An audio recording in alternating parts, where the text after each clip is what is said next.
Stepney, the Bluebell engine, was busy talking to the other engines. It was his first visit to their railway, and he was having a splendid time. "You are very lucky engines," he said. "Your line has got everything. It's long enough to give you a good run, and you have plenty of passengers.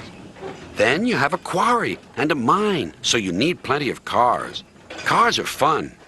I miss them on our line." Percy was surprised. All the engines thought cars were trouble. "You're welcome to take some of mine," he said, "but you'd better ask driver first." Their drivers agreed, and the two engines set off.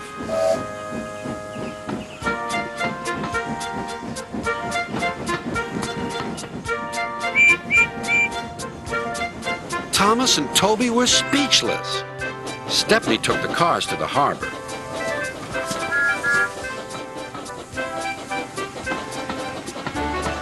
Then he picked up a load of empty ones and started back.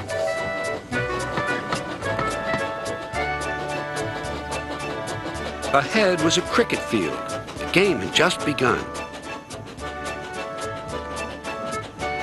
Stepney and his driver had to wait at a signal. "Good," said his driver. "We can watch the game." Then there was trouble. The batsman hit the ball. It flew high into the sky toward Stepney's train. Clunk went the signal. Thump went the ball into a car, but neither driver nor fireman heard it. "Stop!" yelled the players, but Stepney didn't hear them. Come along," he puffed to the cars. "Our one and only ball!" cried the players. "Wake up, Caroline," they said to their old car. "The chase is on." Caroline coughed crossly and rolled down the road. Stepney wasn't hurrying. Caroline soon came up behind. "Toot, toot," she wailed.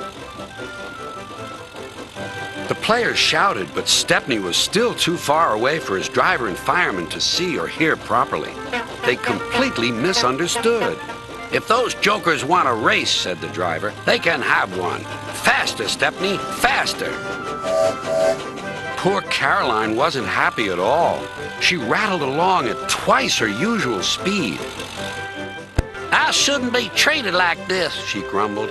"This pace is too hot for my system. It'll fuse all my circuits."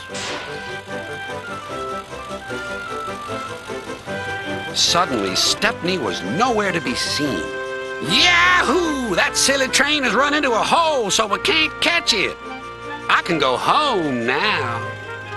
But she couldn't. Her driver pounded Caroline on up the steep hill and then down the other side toward the station.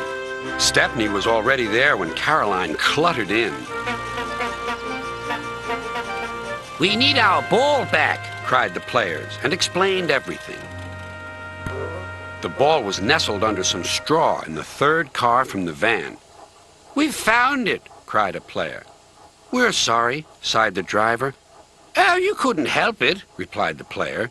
"Now we must get back quickly." "You'll be lucky," said the driver. Caroline looks worn out. And she was. The driver spoke to the station master and the signal man, and they all agreed on a plan. Soon they had rolled Caroline onto a flat car with a brake van coupled behind. The players crowded inside, and Stepney pulled the train back to the playing field.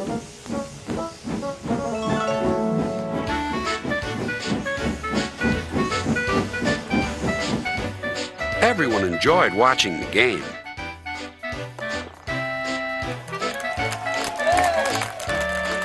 Even Caroline was pleased.